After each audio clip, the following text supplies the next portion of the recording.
some lavish respect. Lavish. That's what you need. Lavish. I'm on the air. I'm on the air. Hey, everybody. See how I do that? I cut her off. You got to know how to cut her off. Sir. She talk too much. Hey, so we on the air. Listen. Ain't nobody listening to him right now. Listen. First of all, go ahead. Go ahead, Coco. I'm waiting on you to introduce. Your black ass up. Introduce the show. Oh, I got a job now. Okay, yeah, listen. Introduce the show. How y'all doing? Lavish, you losing people. Every time you do that, somebody punch out. No, every time you get to talking, they punch out. Go ahead, introduce the show. Coco, please. Introduce the show, please.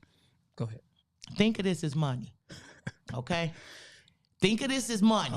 Okay.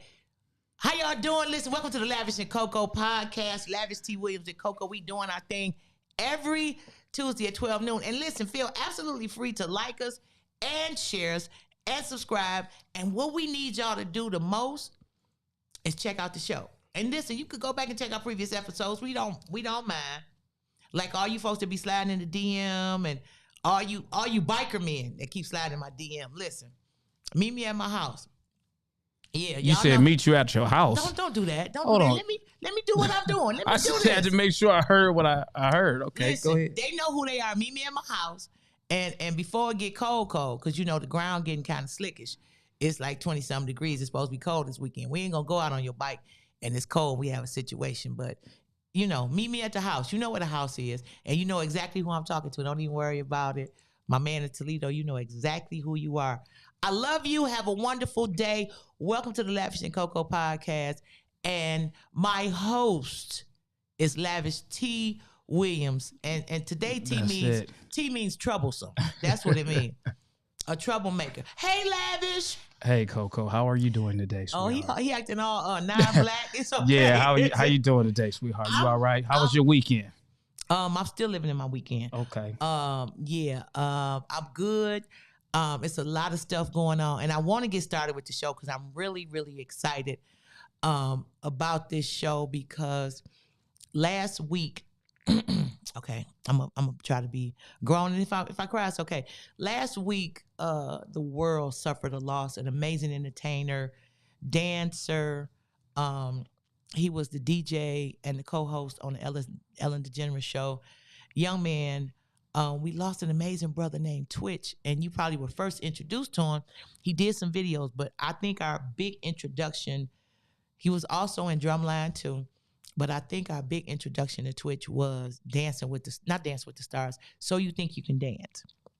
So we lost him. He completed suicide. And it made me think about a lot of things. And I was just watching how the comments were rolling. And it's amazing that people feel that a person that completes suicide has a particular look or those things. And that's not true. We think about Robin Williams and we think about other people that we've known that have completed suicide. And we have to change the narrative. So I immediately reached out to one of my lifelong friends, Kevin Fischer, who is the executive director of NAMI, the National Alliance of Mental Illness, Michigan chapter, correct? Correct. And I reached out to him and, he's an amazing man, a great person, a great human being. And while we were talking, and his phone kept ringing, I said, listen, I know you got to call me back because people from all over the world were reaching out to him to talk about the losing of Twitch. So, Kevin, I want to introduce you, and I want you to briefly, now listen, make sure you go to NAMI's page, make sure you go to Kevin Fischer's Facebook page, and check us out because Black men, I love y'all, and I think y'all some of the most important creatures on the planet.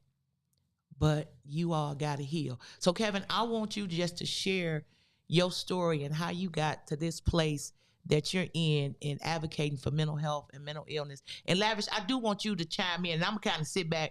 I'm going to let the men do their thing. I know y'all like, Coco, you talk too much. No, it's a men thing today. Well, first of all, thanks for having me, Lavish and Coco. Thank you. Always love working with Coco. Like she said, we're lifelong friends, but we're connected as mental health advocates as well.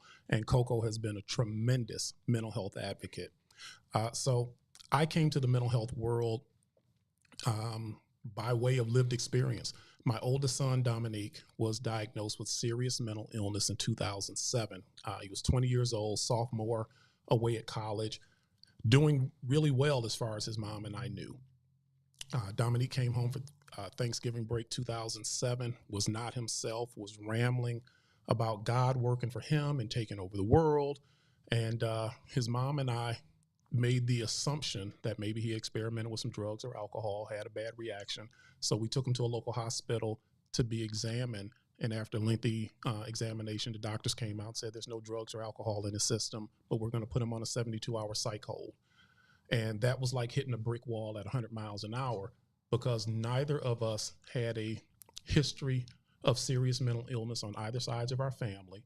Dominique hadn't previously exhibited signs, at least that we noticed, of mental illness. And one of the things we learned really quickly is how little we know about mental illness, how ignorant we are. And I say that respectfully, not just as individuals, but as a society, as we are about mental illness, mental health care, the availability of treatment, and how all that works. So for about 2.5 years, we struggled trying to help our child. And unfortunately, on June 27th of 2010, that struggle came to an end when we lost our son to suicide. So as you can imagine, losing a child is not a natural act.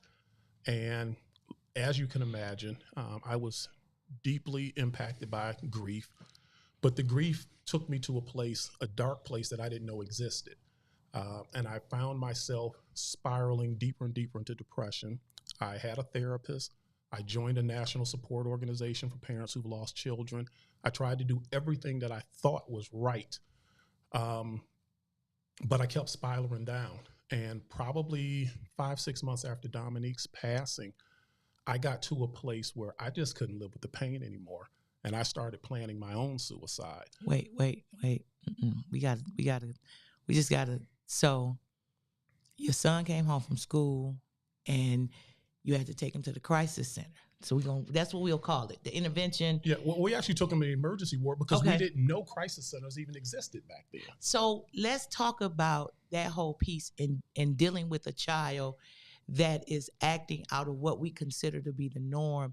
And as a parent, because it's a stigma, we talk about everybody versus stigma. Yep. We're going to talk about how you can get the swag that Kevin got on. But the thoughts that went in you and your wife's head in terms of, we got to take our son in to be evaluated because something's wrong. And the conversation that you had with the physician, how that whole thing, let's talk about that. So, the stigma of mental illness is so strong. We never considered mental illness. We jumped right to substance use. Okay. And that's what we traditionally or typically do. Most people don't think of mental illness right away. We literally had a conversation and said, he must have experimented with some drugs and had a bad reaction. So we took him to a hospital to be drug tested. We didn't take him for a mental health evaluation. Okay. And again, that is very common because of the strong stigma associated with mental illness. And so when the doctor comes out and says there's no drugs or alcohol in his system, but we're going to put him on a 72-hour psych hold, we're like, wait, what are you talking about? Because again, we had seen no signs of mental illness with this child. Dominique was a 3-sport athlete. He had a 3.6 grade point average, graduated from Detroit Catholic Central High School, which, you got to be smart to go there. Let's just face it. Yeah. But we didn't see any, and Dominique had great social skills. We had no child is perfect, but we had very little problems with this child. And so getting that diagnosis, literally, like I said, was like hitting a brick wall at 100 miles an hour. We didn't see that one coming. So fast forward to his passing, you went into a dark place. Yep. I grew up, we grew up in Highland Park. Mm-hmm. And so I'll call it a bit, having an attitude, thinking I'm invincible. I literally had a saying growing up that homicide is a possibility, but never suicide. Right. And that's how ignorant I was to it, because one of the myths or stigmas associated with suicide is that people want to die. 90% of the people who have survived a suicide attempt, and I'm one of them, has told us, I never wanted to die. I just wanted to end the emotional pain that I was in. And I remember, Coco, literally the last time I saw my son's face, when I bent down in that casket to kiss him goodbye, I remember saying a prayer. And I said to God, this will be the end of me. I cannot survive losing this child. But even in that state, I wasn't thinking suicide. I was in so much emotional pain. I thought my heart would just stop. I thought it would just stop. So it's to go from, so y'all listening to the Lavish and Coco podcast, and I want y'all to listen. I want you, if you got questions, send Lavish questions and stuff, because I'm not allowed yet to have a computer, work with a computer. But I really want you all to take this opportunity to ask the hard questions.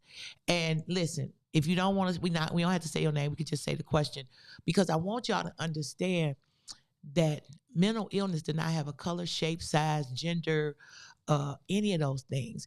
It is real. It is prevalent.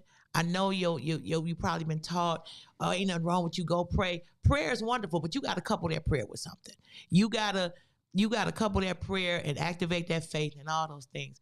So, Kevin, let's talk about going from your son's funeral to your own attempt to take your life.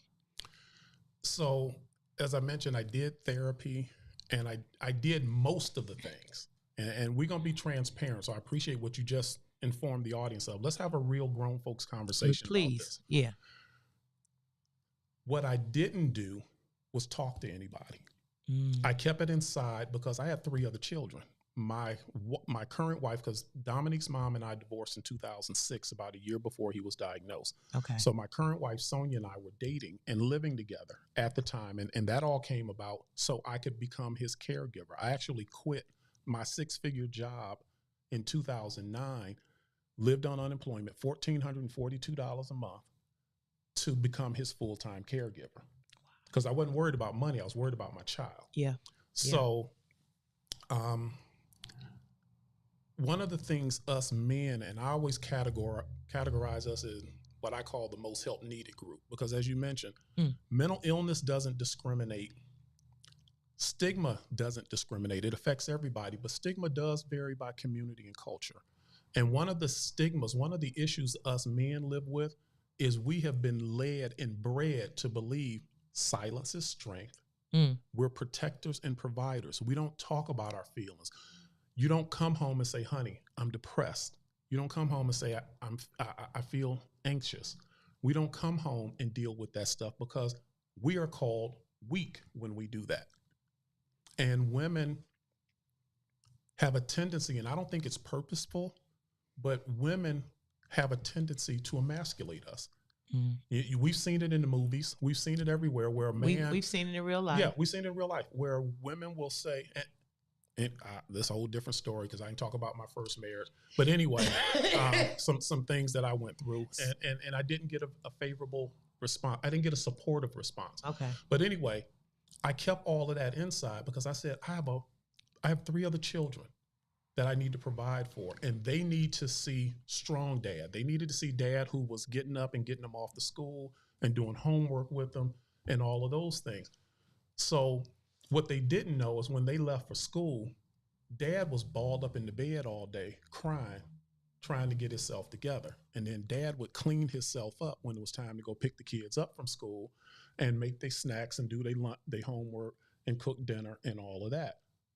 That internalizing, that suppressing was killing me. What I know now is one of the best things we can do, everybody don't have to go lay on the couch. Right. Everybody don't have to take medication. What we do need to do more as people, but particularly as men, is talk. Can I add something to the us men and say black men? Oh, absolutely, black men. Okay, thank you. Because, No, I appreciate it because, as I mentioned, the stigma does vary by community and culture, and the stigma for black men is worse than it is for others. So, no, that is a great point to make. And it's interesting, Kevin, because in some of the communities I've worked in, black men, Arab American men, men that lean more towards having melanin, because there are things that go on in the Arab American community that's not discussed and talked about. And brown and black, the Hispanic community, the Latina community, there are things that the conversations are not being had with, I would say, people of color, period. And it needs to be had. And what we think is strength, we got sons that are looking at us and they think it's okay. And your sons never see you cry. They never see you falter. They never see you say, my money's short. They never see you say anything. So they grow up with this false concept and false idea of what a man is. And they take that into a relationship and it's not real. And they feel like, well, I ain't got to let it show. You do. Yes, you do, because it's pressure and it got to go somewhere. Yep. It has to go somewhere. Go ahead, because you and Lavish, just y'all conversation. Lavish, you ain't saying that. You just No, I'm just listening, man. Sometimes it's best just to listen. Okay. Yep. You right. Okay. So my wife taught me something, and I'll fast forward to the day that I planned my suicide. Wait a minute. Okay, go ahead. I had done all the things I was supposed to do. I exhibited all the signs and symptoms. I went to a lawyer, had my will drawn up. I was going to marry my wife anyway, but I had a greater sense of urgency because I was planning my suicide, and I wanted her to have my name, and I wanted her to be eligible for my benefits, and I wanted her and the kids to be taken care of. So she was accompanying me. She was with me at the lawyer. She was with me. She just didn't know all the reasons for why I was doing what I was doing. And I've heard her tell people before, Kevin never has one reason for what he does. He always has multiple reasons, and he don't always tell you. But that was part of it. But the morning I planned my suicide for the year anniversary of Dominique's passing, June 27th of 2011. And the night before, I had written my note, and I set some things aside that I wanted her to find, and I cleaned my gun, and I did all of those things. And that morning, my wife always allowed me to visit Dominique's grave site alone. And I planned to go there that day and not come back. So when I got up that morning, took the kids to school, got her ready, I was looking for her to get ready to go to work and realized she wasn't getting dressed. And I said, what are you doing today? And she said, well, I'm going to spend the day with you. Now, I'm standing there fully dressed, gun in the small of my back. I done made peace with what I was going to do. But I told her, I said, look, you don't want to go with me today. I said, today's going to be a bad day. And Sonia is amazing in that she don't have to always say the words, but she knows the date. And she has her way of operating, and I call managing me. So she looked at me, and you know my wife, Sonia is, she says she's 5'1", she not. She I think she's 4'11". Yeah, about 130 pounds. So she ain't half my size. But she looked at me and she said, I'm not asking you, I'm telling you, you don't get to spend today alone. I'm going with you. So we gathered our lawn chairs and got my little Bible and went out to the cemetery, and I prayed and cried, and I told God, I said, look, clearly I won't do this with her here, but I can always come back tomorrow because this has to stop. And leading up to that time, I prayed and cried all the time to God, and I said, if you don't end this pain, I have to, because it was like the movie Groundhog Day. I was like, I can't get up and do this over and over and over again. And I mean, and I have direct conversations with God, and I was like, you're killing me in the most cruel way possible. Just take me. And if you won't take me, then I'll do it myself. Wow. But Sonia was with me. And when I said my little prayer, God said, no. You asked me for help, and I sent it. All you got to do is take her hand. You take her hand and you let me be God, and we'll lead you through this. So Sonia found NAMI for me because Sonia never knew I was suicidal. Sonia didn't find I was suicidal until about 2 years after I was giving a presentation in Kalamazoo, and she was sitting in the audience. It's the first time I said it publicly. She had no idea. So wait a minute. Lavish, you got any questions? No, I'm just listening because when we talk about suicide, the way that I think is a lot different than what some people might think. But then at the same time, on the flip side, I don't know what they're thinking and what they're going through. So I got to be very careful with how I word and say certain things when we talk about suicide. I think everybody deals with depression, and we all deal with depression in our own ways. I do agree with you as far as being a man and how we have to suppress. We're taught to suppress our feelings, because I grew up in a household where I've never seen my grandfather cry, period, until we lost my grandmother. Mm. And even then, I felt some type of way seeing him cry because I know that he really didn't want to cry, but he couldn't stop himself from crying because that's just the type of man that he is and always been. I've watched my grandfather with different deaths in the family, and he never cried. He's always stood strong. So for me, growing up, seeing that image of a man, it's like, okay, this is how it, how it's supposed to be. Me asking him as a kid when I used to cry, do you cry? And he, no. But I think you need to, because how Kevin views suicide and how you view it, both of your opinions matter, because Kevin represents a huge population of people and you do too. And I think if your opinions are different, then we need to honesty, because this is Lavish and Coco. People expect us to be transparent. No, that's why I say I have to be careful, because you have the way that I think about certain things. But how do you think? But then you have the way that he think about certain things, and we both view things different. That's why I stated that in the beginning. Me, I would never commit suicide. I even sat and thought about what it's like for a person to think about suicide and how can they actually do it. I sit and I ponder and I think so much to myself. I say, how do a person actually sit here and tell themselves that they want to kill themselves and actually do it? Kevin, how can they do that? How do you do that? So, because respectfully, you're applying rational thought to an irrational act. Remember what I said earlier. I grew up thinking I would never commit suicide. And let's talk about that terminology, because believe it or not, suicide is not a crime. So you're not committing anything. You die. Yeah, you can die by suicide. But to say you're committing suicide is saying you've committed a crime. Suicide is not a crime. I mean, with the, because I don't want to use it, because we being 100. Yeah. I don't want it to switch it around with wordplay. Mm-hmm. Suicide, in my book, suicide is suicide. You kill yourself. Mm-hmm. I love myself too much to even do that to myself. But then when I think about different people along the way that lost their lives to non-suicide, and then I think about individuals that killed themselves, that committed suicide, and the things that they left behind. Me personally, and I'm careful with how I do it. I don't want anybody to feel some type of way. Me, I feel that that's a cowardly act for me. Let's talk about that. Hold on, Coco. But then on the flip side, I still don't understand or know what's going on inside the head of the person that committed that, because I can feel strongly about something over here, but have no idea what's really eating at this guy, what's killing this guy.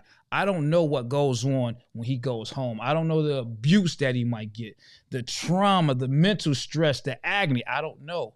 So I can't say that on that end. But on my end, I could say that I feel like it's cowardly, because now the people that look up to you the most, your children, your family, when they look at you, you stole a part of them. You thought about yourself so much to take yourself away from them because of whatever, and they don't have a reason.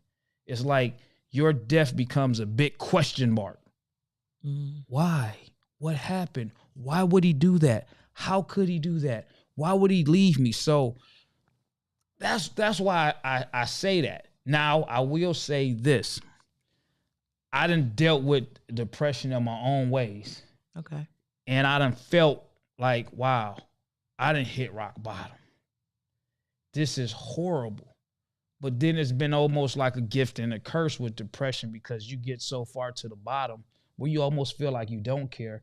And sometimes that don't care is a good thing. And I say why I say it's a good thing, because after you get so far down, it's nothing you can do. And people complain and whine about not having money, how they can't take care of anything. But when you're broken, you just don't have it. You have to sit and think to yourself, I ain't got it. Now I know I don't have it. What can I do about it? I can't do nothing about it besides get it when it comes. And then I found, for me, it opened me up to some of the most happiness that I've ever had in a long time, because I'm so driven by chasing money. I'm so driven by wanting to have this, that when I got broke and it was like nothing I could do about it, I kind of like was reborn. I know how I feel. Now on the outside, no one sees this. Everybody's lavish, lavish, lavish, but they don't know, man. These bills, they grow. So let me ask you a question. Y'all listen to Lavish and Coco podcast. Make sure you like, share, subscribe, and all those wonderful things. Our guest today is Kevin Fischer, the executive director of the National Alliance of Mental Illness, the Michigan chapter. And we're doing a deep dive. The dancer, actor, young man, Twitch, completed suicide last week. And we're doing a deep dive into everything related to that. So Lavish was saying, you heard what he said in terms of all of those things. Kevin Fischer was saying, if you just tapped in, I know y'all be checking us out on your lunch break, his own experience with wanting to complete suicide. And we dealing with men, and Lavish was talking about, hitting that bottom. I'm going to say, and we focusing on men, but I got to say this. The last maybe 7 or 8 months, I've been feeling emotionally out of sync. And the thing that continues to move me, I always say I am in continual therapy. And I do have therapists and counselors and all of those things. But for me to say, and not over the last 8 months, I haven't had the thoughts, but in my lifetime, how many times have I said, you know what? This it. I think it is a thought that and Kevin, I'm gonna ask you, and being honest, how many times have people told you that they thought about completing suicide? More than I can count. But let me say this. Having thoughts of suicide is actually normal. It's normal to have thoughts of suicide. What's not normal is acting on it. So with regard to what Lavish said, and I respect what you say, because I was there. I was there too. I never thought that I would consider suicide. But I'll say again, you're applying rational thought to an irrational situation. Suicide is not about weakness. Suicide is not you quit on life or you want to die. That's not what suicide is. But until you get there, you won't understand that. And so I respect what you're saying, because I thought the same thing. I never thought that I would consider suicide. I got a question for you. Do you think, and this is a comment, is suicide selfish? Most cases, no, it's not. Suicide is not a selfish act. But you said something. So you're saying a lot of the right things, because you're not in the mind of that person. Because some people think suicide is unselfish. I had a conversation with a gentleman just last week, and we were both talking about our experiences. And he said that he had multiple times when he considered suicide. And he said he didn't, for the very similar reason you said. He said, I couldn't do this to my kids and my wife and those kinds of things. When I was thinking about suicide, it was just the opposite. I literally, First of all, and there was very little rational thought. But in hindsight, not at the time, but in hindsight, I had the thought of, well, maybe they'll be better off without me. One child died on my watch. How can I be responsible for the other three? Yeah. Their suicide, and I guess to say this, and again, I respect your opinion. Suicide is a much more complicated issue than we know or think of. We don't know what was in Twitch's mind. Twitch's the comment or quote that I heard from his wife was, "We didn't have any financial problems. We wasn't fighting. Yeah. We wasn't doing anything." He said he was going to run an errand. And she said it was odd to her that he went to run the errand but left his car. Mm-hmm.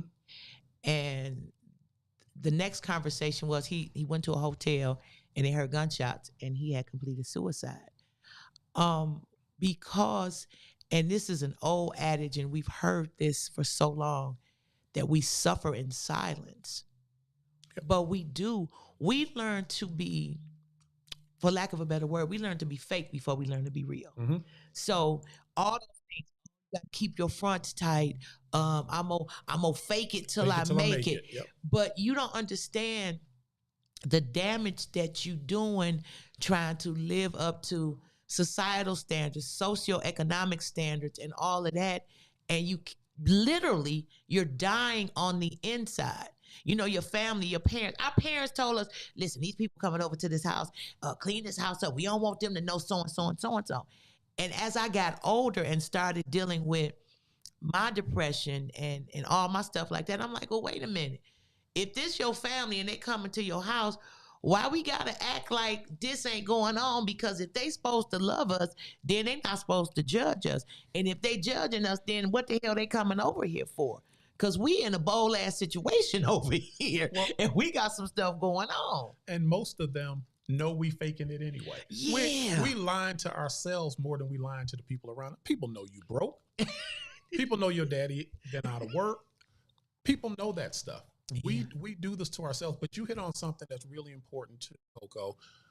There's something called ACEs, adverse childhood experiences, and this starts when we are very young.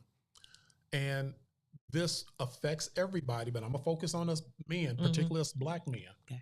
Because one of the things we have to understand too is racism affects our mental health, and we carry that everywhere we go. But those things that we have taught ourselves to suppress, to internalize, and this is not my opinion. There's scientific data to support this. Those things, if they go undealt with, untreated, they rear themselves in other ways. It's not just damaging to your mental health. It's not just damaging to the relationships you're in. It comes out in cancer. It comes out in heart disease. It comes out in diabetes. Wow. It is physically killing us to suppress what's going on inside. And being coming from the healthcare profession, working in an environment of people that were dealing with substance use disorders, you mask it because the world is full of ways to create an illusion of okayness. We create this horrendous illusion of being okay. So you go to the mall and you buy things, and then if you're a person that drink or do drugs or whatever, you self-medicate, and you have promiscuous random sex with folks, and you learn to self-medicate, and you add layers and layers and layers. And from the outside, people looking like, oh, okay, she getting to me and she lives so-and-so and she got this, but she dying on the inside to maintain that image, to maintain that status. She wants to scream and get on Section 8 and live different, bad as hell. And the same thing for me. And so when I see a man with all the aesthetics and all the things, and I start to have a conversation with him, and he opens up, I'm like, so he's doing all of this, but he's not happy because you can't really enjoy it because you working 16, 18 hours a day trying to keep it up. Just another one, keep your fronts tight. Them fronts. Mm-hmm. I got to live this life. And if the pandemic didn't teach me anything, it's time for us to stop creating this narrative that things and places and people and all of that make you a better person. And when I look at people, they in Tulum and they traveling, I want us to take a vacation, but I want you to take a vacation because you want to take a vacation. This way you want to go. Not because you following your friends there and you come back and your lights off. I don't want that to be your narrative. Yeah, you're right. We live with that, trying to impress people, and it doesn't mean anything. And if you don't have peace of mind, we talk about self-care. Yeah, if you don't have peace of mind, if you can't go to sleep at night because those bills are hanging over your head because you've been shopping at the Gucci store or buying the Jordans, or like you said, going on lavish trips you can't afford, that's not good for your mental health either. It's not. And it affects you at some point. It affects who you are and what you do. And even when you have conversations with people, like Lavish and I, and people that said me and Lavish dating, all that stuff like that. But when you have real conversations with a person and you could pull those layers back, I think that's the important things beyond. And we had this conversation and we fuss and all that stuff and all of that. But I think the thing that keeps our wheels going in terms of being committed to what we're doing is I'm able to be transparent. And I'm going to be transparent anyway because I did all of that people pleasing and I got to do this and all the aesthetics and I don't want nobody to know I'm struggling. Listen, forget all that because at the end of the day, I got to deal with me. One of the greatest gifts I have is my wife. Okay. Sonia allows me to be transparent. Okay. And she does not emasculate me. Sonia we were on a plane going on vacation and she looked over and I was crying and I couldn't hold the tears no more. And all she did was put her hand on my hand. Sometimes she don't say anything. And the point I'm getting to is you have to be in an environment where it's okay to be you, where you're not suppressing. And she does not consider me weak by any stretch of imagination. And she does, I am the man of the house. Right. And that is something that we work on together. There is no, I saw my big old 300-pound husband cry, so he weak, he less than. No. But that takes a special and certain type of female. Every female is not understanding. Every female is not good for you mentally. How you call a female? I hate that, right? I mean, what you want me to call them? Could Coco? You call them a woman? Woman, female, lady. I mean, that's their gender, male, female. Go ahead. Every female out there is not for you and for your best interest, and they don't support you. Some women can drain you mentally and not even realize it because they're so focused on everything else but you. And sometimes it doesn't really, you don't require much. You just really need that person that's closest to you to be a listening ear. Agreed. But I'll say this, and this is what my wife said to me. She said, I may not have the right answer. I may not know what to do. She literally told me, you may have to tell me what to do.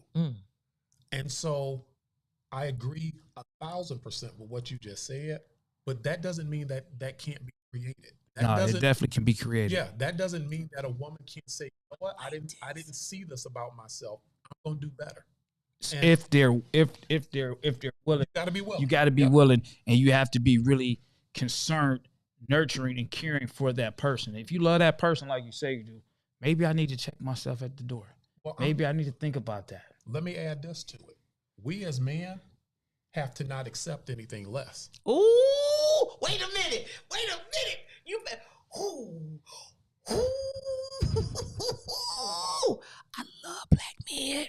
Say that again one more time. Say we as men can't accept any less. We think that old saying, I can do bad all by myself, only applies to women. That blade swing both ways. It does. And if you don't have just like women will tell you, if I don't have the right man in my life, if he can't provide, if he can't do this and this, I'm going to go find me another man.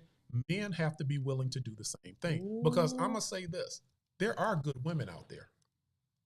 there are women out there who may not know what you need. And like I said, my wife has been transparent enough to say, you might have to tell me and I will follow you. You know, we have this thing. One of the sayings that I struggle with all the time is men who say women are supposed to be submissive. And we act like that's an entitlement. I earn that from my wife every day. I earn her respect. And my wife has literally told me, I will follow you anywhere. But I earn that by the way I treat her, by the way I take care of our family, by the way I conduct my business, by the way I respect her in public and at home, because that ain't no fake. I'm not abusing her at home and then coming out in public, just like we were talking about. Mom and daddy told us to fake it for the family. I don't do that. This is who I am. And if you, frankly, ain't woman to deal with it, then I can go find somebody else too. Ooh, you know what? Listen, I like it because, and see, we're going to do a relationship show. We got a relationship show that we loading for next year, and that's the next week.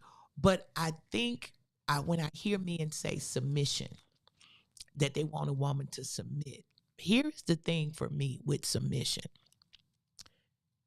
You have not positioned yourself mentally, socially, and all of those things for me to feel comfortable enough or vulnerable enough to submit to you. And here's a big thing for me, because I have and you've known me basically all my life, I have such a huge personality. Mm-hmm. The other side to that is I could stay at home in the house for 2 or 3 days and watch Perry Mason reruns and Twilight reruns. I'm okay with myself. Any man that I'm around, I have to trust you and be vulnerable to you, because I have to submit to you, because I get tired of being, I get tired of that. Mm-hmm. So when I'm around men, I pay attention to how they move. And if there's not a certain level of confidence or concern, I don't want to be around men, and I ain't even talking about men I date. I don't want to be around men that aren't concerned for humankind, and they're not concerned for the women that are around them, or the people that are around them. And Lavish and I joke, if I'm somewhere and I see a bunch of people and they partying or whatever, and you with them and you not protecting them or saying, hey man, you need to slow down or whatever, then for me, you're not a good person for me to be around. Because I think we have a sense of responsibility that we're supposed to have. So when you talk about submission, if I don't think that you maintain yourself in your social life and in your relationships, we ain't got to be a couple. I'm not going to submit to you because I don't trust your decision making. So that's a big thing. I know we're going to talk about relationships later on. We're talking about mental health and healing. Lavish, I know you got some more questions. I do. I don't want to go too far off of the subject. I'm going to sit right here. Go in ahead. The conversation. But while we got Kevin here, because we got a lot we can talk about, but we're running short on time. We got about less than 20 minutes left. Go ahead. Mm-hmm. Kevin, I want to go back and talk about your son's suicide. I want to talk about you as a father in your son's life. And I know you can't ask your son now why, but as a father, as a parent, losing your son, being a parent, how did that, not because you shared how it affected you, but as a parent, did you feel as if you failed as a parent? Absolutely. I felt like I failed as a parent. And Lavish, I've had this conversation, me and God, and many times since I lost my son. I felt like I failed him. I felt like I failed his mom. I felt like I failed his brother. I felt like I failed my mother, who had a very close relationship with him. And I felt like I failed God. And did you feeling like you failed because you thought about committing suicide? Mm-hmm. Was that because you felt like you failed, and or was it because that was my son who died and I lost someone I brought into the world? Or did it just collectively collide together? It's a lot. It's all of that and some more. The biggest piece of it, Lavish, and I can't give you like percentages, and you didn't ask me that, but the biggest part that led me to that path was simply the overall pain. It was every day. This child is gone. My son told me about a year before he passed. I asked him if he had suicidal thoughts. And he said, yes, Dad, I do. And these were his exact words. He said, but I would never hurt myself. And when I asked him why, he said, because of you. He said, I know no matter how much trouble I'm in, no matter where I am in the world, my Father will come for me. He said, because you show up even when I don't want you to. And what he meant was there were situations. Dominique was away at John Carroll University outside Cleveland, 5 hours away, because at the time I was living and working in Grand Rapids. And there were times that he would experience a psychotic episode, get picked up by the police, or the school would call me and say, Dominique's had an episode, we've taken him to the hospital. And I would drop what I was doing and drive 5 hours to go see my son. And sometimes I would get there and he'd still be in the hospital emergency room, and they have him in restraint. And he's like, I don't want my father to see me like this.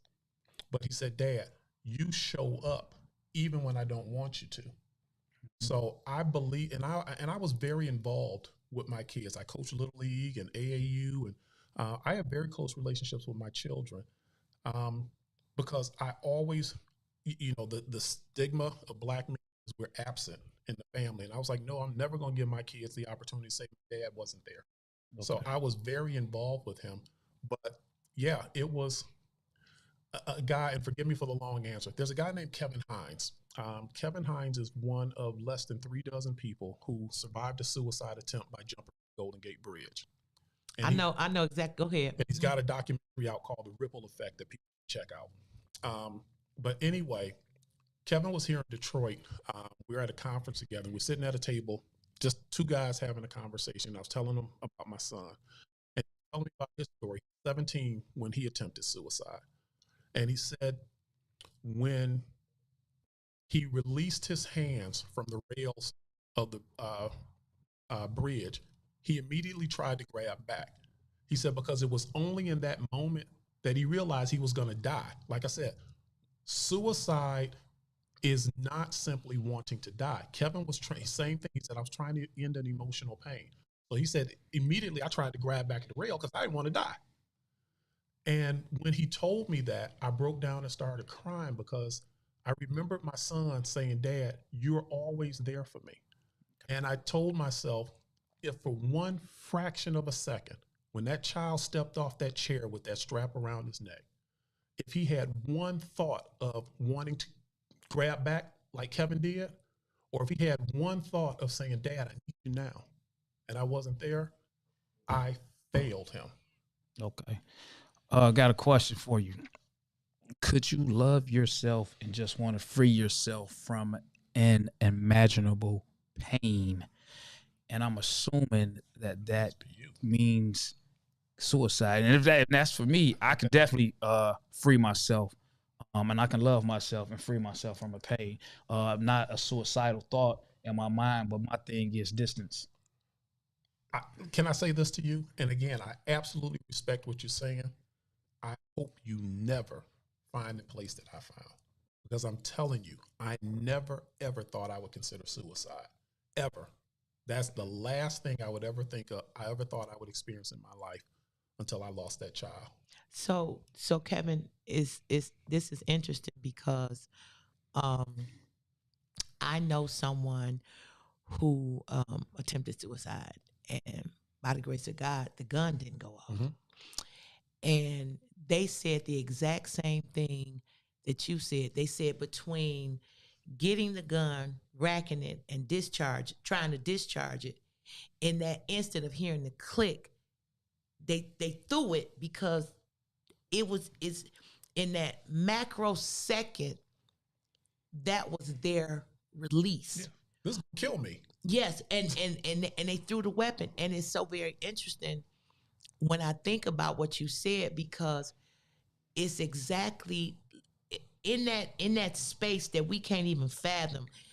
in that moment, in that little whew, it's the escape. Mm-hmm. And I do know about the gentleman that and it was one of 3 people that attempted, and his documentary, and it should be on Netflix or whatever. I challenge everybody to watch that documentary. It is deep. Kevin, I want to ask you a question.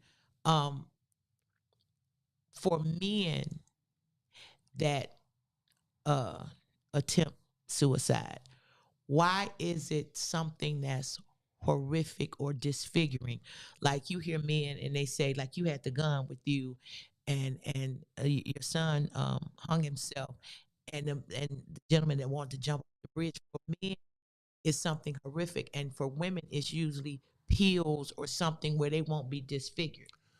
So I don't know all the answers as to why, but you led me someplace that I want us to be able to go before we have to wrap up. Okay, and y'all listen to the Lavish and Coco podcast. Make sure you like and share and all that stuff. This is Kevin Fischer. Make sure you follow him, Executive Director of NAMI, NAMI, Michigan. Go. 80% of all deaths by suicide are completed by men. But women attempt suicide 2 to 3 times more often than men do. And the difference is because men use more lethal means. Men use guns, hanging, that kind of thing. Women use drugs, that kind of thing. Cut their wrists, sit in a warm bath of water. It's time, and people have time to discover them. If the gun fires, it's done. So that's why more men die by suicide than women at 4-to-1 rate. Now, here's the other thing that I want people to understand that most people don't know.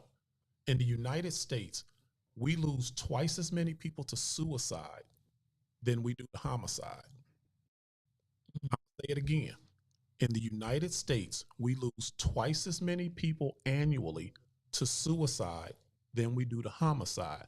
But what do you hear about when you turn the news on every day? It's always homicide. And the problem with this comes back to stigma. We don't talk proactively about mental health care. We don't talk proactively about getting help. We don't talk proactively about suicide prevention. Suicide is one of the most preventable causes of death that we know. Suicide is preventable. Just because a person has made the decision or starting to have suicidal thoughts doesn't mean that they have to execute it. If you talk to the right person, and let me say this, and I got a lot of stats, so you guys stop me, because I think it's really important for people to understand. Lavish is on you. Here's the thing. Less than half of the people who die in the United States by suicide have a diagnosed mental illness. Depression is the leading cause of disability, not only in the United States, in the world. Depression is not just feeling sad because my money's short. It's not just feeling bad because I didn't get the latest iPhone. Mom and dad didn't give me that new Corvette when I got my driver's license. That's depression, but that's not clinical depression. We all get depressed. But when it gets that deep, or when it goes on for more than 2 weeks, that's when you need to get an evaluation. Suicide in the African American community. Since 1999, so like the last 22 years, in the United States, the suicide rate has increased by 35% in the general population. But for all us Black folks that don't think Black people die by suicide, that same period of time, suicide rate has increased by 78% in the Black community. Wow. 78%. And a lot of it has to come back to stigma. We don't want to believe, we think it's a they problem. I mean, let's be honest. We think it's a white folks problem. It's a everybody problem. Mental illness does not discriminate. Stigma does not discriminate, but it does vary by community and culture. And we have to get out of this mindset that it's somebody else's problem. The largest increase in suicide in the last 5 years, teenage girls. Most of them who look like us. Because we think our daughters are just being dramatic. We can blame social media, we can blame a bunch of other things, but we're not having this conversation in our homes, and that's the problem. One of my challenges to myself going into 23 is to do a better job of educating the public about stigma, about the availability of behavioral health resources and how to access it. Because even though, and Lavish and I were having this conversation earlier, even though many of the state hospitals were closed in the late 90s, Northville, Eloise, all those places were closed, we still have public behavioral health care resources. The state of Michigan spends over $3 billion a year on community mental health. The problem is we're not accessing it. We have to stop thinking that it's a they problem and understand it's a us problem too. Mental illness does not discriminate. Suicide does not discriminate. And Kevin, one of the things before we end the show is two things. One of the things when you look for and you seeking out to get help with mental illness is, and I've heard it a gazillion times, if I go in there, somebody gonna see me and know who I am. Well, everybody's there for the same thing. Exactly. So I understand that. It's the same circumstances that used to surround a lot of Black women when we went to places like Planned Parenthood and places like that to get contraceptives and stuff like that. Somebody gonna know who I am. Listen, go get the help. Had a conversation. So Kevin, real quick, the swag, everybody versus stigma. People, we need to invest because it is everybody versus stigma. How can people get the swag? Please visit us at everybodyversusstigma.com. Everybodyversusstigma, one word.com. And the rationale behind Everybody Versus Stigma is very simple. Stigma affects everybody. And stigma is the leading barrier that prevents people from seeking the help that they need or maintain. My son was doing well in his treatment until people got in his head saying, ain't nothing wrong with that boy. He just need to focus harder. He need to pull himself up by his bootstrap. He take health medication. It's okay to smoke weed. We don't fix schizophrenia. Weed does not fix bipolar disorder. But he literally told me 3 months before he died, when I realized he stopped taking his medication, he started self-medicating with marijuana and alcohol. And he said, Dad, the marijuana makes the voice go away. And I said, yeah, so did the prescription medication the doctor prescribed you. But it was then that he told me, I would rather my friends think I'm high than that I have mental illness. 3 months later, he was dead. So Kevin, one more question. What is stigma? Because a lot of people don't know and they're afraid to ask. What is stigma? Stigma is literally a mark of shame. Stigma is making a person feel weak. Stigma is making you think it's your fault you have a mental illness. It's a weakness of your character. Mental illness is a medical diagnosis. Mental illness is a chemical imbalance in the brain. It ain't your fault. If you ain't ashamed to say I got cancer, high blood pressure, heart disease, you shouldn't be ashamed to say I have a mental illness. Hemorrhoids, and all of that other stuff. Yeah. God, you mentioned this earlier. I believe in the power of prayer, and I'm going to hit my communities of faith with this year too. I believe in faith. I believe in the power of prayer. But God provides us with psychologists and psychiatrists just as he provides us with cardiologists and oncologists. So if you're willing to go to the doctor because you had a heart attack or you got cancer, then you should be able to go see a psychiatrist or psychologist too. Lavish? Okay, no, I mean, I know we're going to wrap everything up, but then here's a big important thing that I must say and speak on when we talk about mental illness. We talk about the few that know they have mental illnesses. However, we still have a large number of individuals out here that have mental illness problems. However, they feel they have no problems at all and nothing is wrong with them. Something is wrong with you. How can those people address their own problems when deep down inside they believe they're perfectly fine and nothing is wrong with them? It's you. So there's a term for that. It's called anagnosia. And it is for people who have serious mental illness who don't recognize their illness or that they're. And how do we help them? We can't expect, if you don't believe something wrong with you, then I can't expect you to go get help.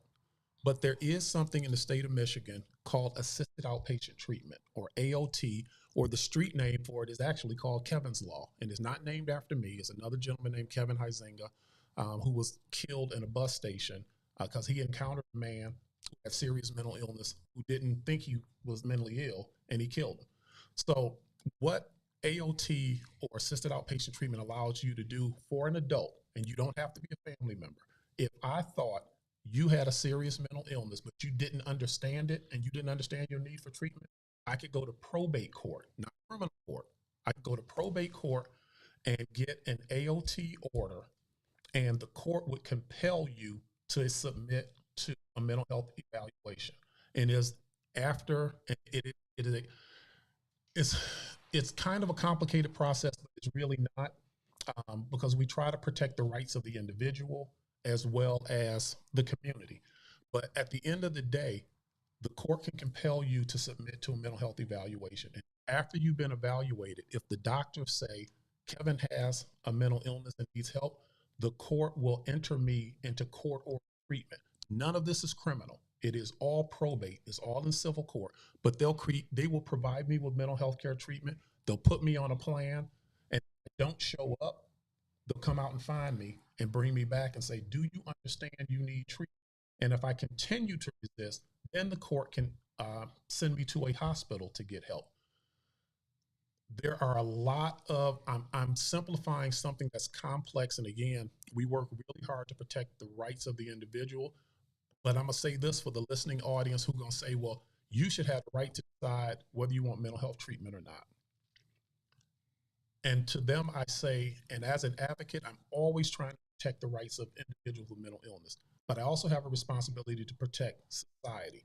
And the fact of the matter is, untreated mental illness can be dangerous. I work with people who tell me the voices in their head told them to kill their mama. The voices in their head told them to do this. So I'm going to go back to, you talked about some old TV shows. I'm an old Star Trek fan. Dr. Spock once said, the needs of the many outweigh the needs of the few or the one. I love Star Trek. I have a responsibility, we have a responsibility to protect society as well and to get that person help. And most people, and I just did a webinar with a young lady who went through the AOT treatment process. She said the best thing she's ever done. AOT has proven to be extremely successful for people in getting them back on track so they can go live their best life, and so can the rest of us. Okay, listen, I want to. This is a question, and that it's came not in. snitching, y'all. It's getting people help. Yeah, don't get me started on that snitching. Okay, go ahead, Okay, Lavish. so another question came in, which I think that is important to be mindful of as well. In today's world, you call the police, but you go out and you see it on the media when the police are called to these certain officers are called to different scenes, different calls. Some of them knowing that this is a mental case, it's a mental illness, it's a mental situation, and when they get there, the victim ends up being shot. Why would I feel comfortable calling the police or involving the law on someone in my family that I'm concerned about, when on the flip side, me calling the law might jeopardize my loved one's life, even though I'm trying to help them? So, first of all, you're going to have to have me back for a part. Absolutely. Because you've just been added to DPD to help them assist that. Go ahead and make the announcement. So I am also the president. You already made it for him. Okay, thank you. That's what I do. I am also the president of an organization called CIT International, Crisis International. We are the gold standard for training for law enforcement response programs to crime. And I'm going to say this, and y'all, again, this ain't my opinion. The data's out there. Where CIT has been utilized since 1990, it has reduced the incidence of harm to law enforcement and civilians by over 80%. So it can work. But to your question, there's a couple things that come along with that. And there is some inherent risk, because you got to understand, when you call the police to your house, you are inviting an armed response into your house. You're taking on that responsibility. But there's a couple things that come along with that. CIT is not a magic. It's just not. And if we're going to have real talk, and this is something that I'm hoping Chief White and I are going to do some town halls to address, because I know the situations we've had here in Detroit recently. First of all, People ask me all the time, how you keep the police out of that? Be proactive. Get help for your loved one before it rises to the point that that they're armed. That's the best thing we can do. And I know that They might not sounds be armed. oversimplifying. They might not be armed. They may not be armed. You're absolutely right. But the best thing we can do is be proactive. Because when do you call the police? You call the police when you're scared. You call the police when Kevin's got a knife or a gun, or Kevin's got Sonya, whether I got a weapon or not. I got her hemmed up in the kitchen and she's scared. Or I got her hemmed up in the bathroom and now she's scared.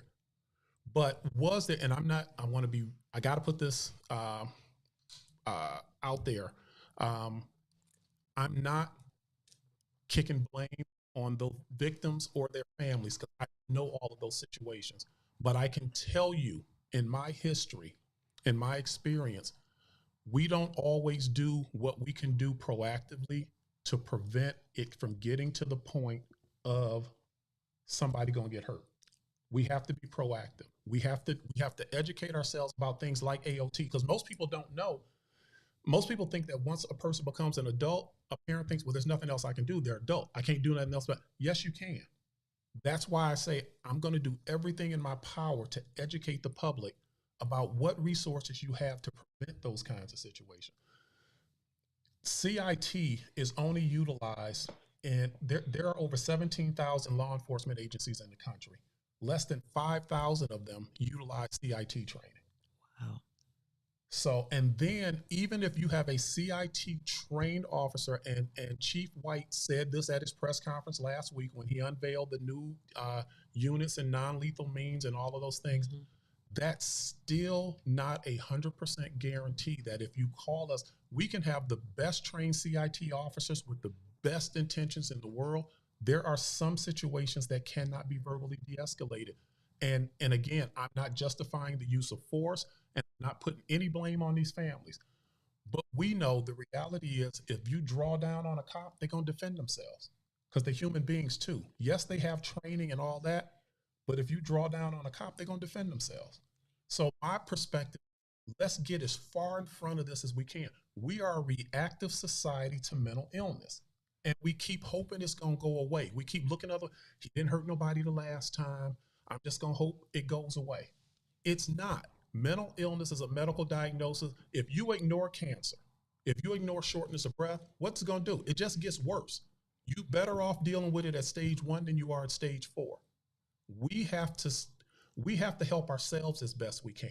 And again, I'm not justifying use of force. I'm not putting blame on it. I had to do this with my own son. I took my son to the crisis center multiple times. And there were times that he was angry with me. There were times his mom was angry with me. And it wasn't that he wasn't violent. I was afraid he was going to get to that point. And this is before, I am not a mental health professional. I should have said this earlier. I'm not a social worker, psychiatrist, or psychologist. I'm a retired business person. I was scared enough for my son that I tried to proactively get him help. Even when he thought I was betraying his trust, even though when his mom thought I was overreacting, I said to myself, I don't want to hurt him and I don't want him to hurt anybody else. So I took him to the crisis center to prevent all of that. We have to become more educated and more proactive because we can blame the police all day. And there are times that the police are wrong. But what can we do or what have we done to get people help in advance? I work with tons of families who want help conditionally. Oh, my son can't go to the psychiatric ward. It's going to be too traumatic for him. I want to send them to the really nice place out in Colorado Springs or Palm Springs and all that. Who's going to pay for that? Mm-hmm. We can't be conditional about getting help. If you need help, you got to get help. You got to get help. Okay. Well, Kevin, we can go on and on and on about this topic. And this is one of those topics that'll be like a never ending topic. So, but right now we're going to have to close this show out. But I'm sure me and Coco, we will definitely be revisiting this topic and speaking about these issues because it covers so many different families. It covers so many different points. So it's just not one of those one and done type of conversations. So many different individuals, thoughts and personalities and so forth and so on and all that other stuff going on. But right now we're just going to close the show out. I hope that everybody enjoyed the show and I hope that you guys take time to watch this show, share this show, talk about this show with your loved ones, with your friends, with your family, and also listen. One of the biggest things that people are not doing is listening, because it's always someone crying out, seeking that attention in a way that most of us are overlooking. And I know from personal experience, I had two people commit suicide on me. One of them I tried, we talked about it. Another one tried to get in contact with me. And I was just so busy.